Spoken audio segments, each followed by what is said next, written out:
I think, Jette, it's just the fourth or fifth in this really important series of documentaries. And Krishnik, I don't know where you are, but you're there. An incredible series of documentaries which I think have shed light where there was darkness. And I salute your courage as well as your skill in producing these documentaries, and in particular this one on a very sensitive subject. And those of you who are close followers of British politics, or indeed of wider European politics, won't be at all surprised to understand the interest of the United Kingdom in supporting a documentary on this topic, illegal migration.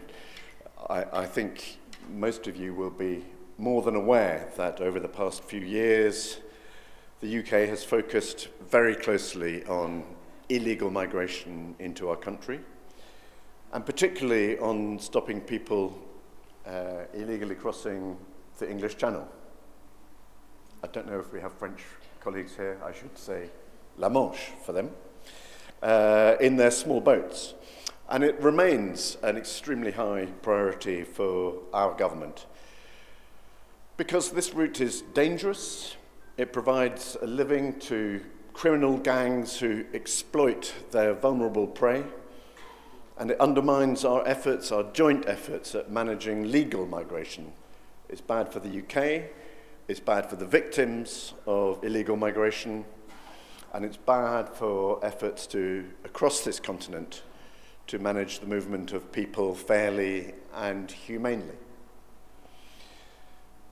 A few years ago, and you'll all be aware of this too, in the UK, many, if not most, arrivals through this route were from Albania. And that sharpened our attention in the UK on the Western Balkans. And I'm very proud and grateful to say that after excellent and very intense collaboration with the authorities in Albania, we've seen an incredibly sharp fall in the number of people from Albania using this route. That's a real success story of cooperation between two countries, and I think has improved the lives of many people. But others have taken their place, and many of those people are passing through the Western Balkans, including this country. And I think that's what we shall see and understand in this documentary. Some try other methods for reaching the UK, such as using fake documents or abusing legal routes, which I know authorities in this country are also more than aware of and on top of.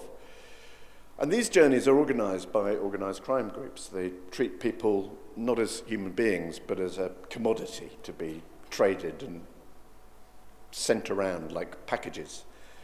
Their business model relies not on customer service, but on intimidation, violence, and horrific debt in many cases. Rival groups, as we know, fight for control of these routes. For example, one clash that we know of on the Albania-Kosovo route led to the death of a foreign national here in Kosovo.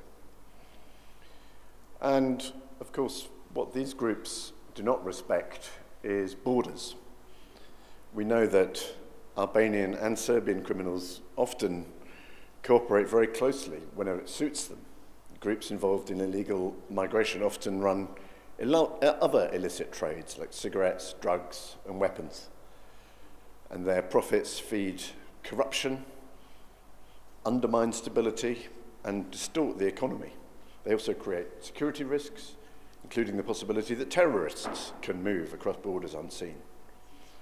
As Albania becomes a tougher environment for organised crime, what we really want to avoid is that these groups are able to shift their activity here to Kosovo, and that is the enterprise that we are closely engaged in together in this country, and I'm grateful for the cooperation that we have on that. Because we share an interest, the UK and Kosovo, in identifying and investigating and prosecuting these networks. And as I say, we are very proud and very glad of the excellent cooperation which we have. We won't stop all crime. The thing about organised criminals is that they are organised and they find ways of popping up again. But we can certainly make their lives harder and costlier and more risky. And that's why we're working together between the UK and Kosovo to prevent, protect against and pursue organised immigration crime, organised criminal groups and illicit finance.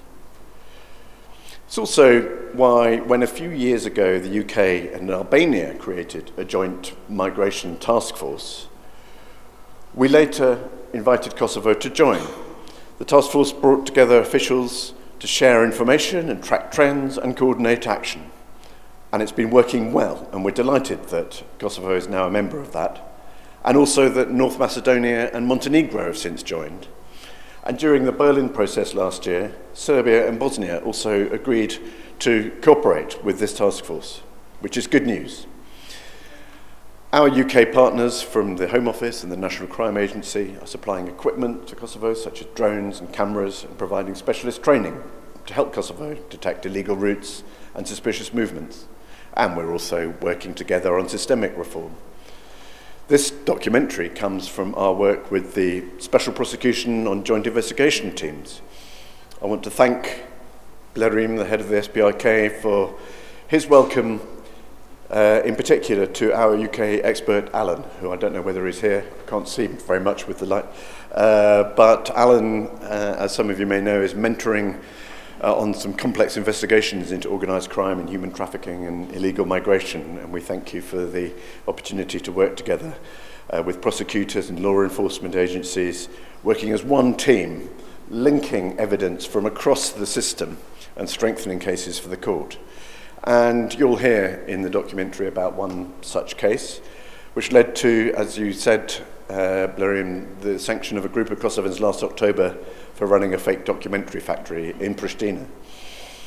And these global illegal migration sanctions are one of the newest tools which we have brought to bear on this problem. They aim to deter others who might be tempted to enter this trade. So let me end with thanks to prosecutors, to Kosovo police, law enforcement officers all over this country working together with us.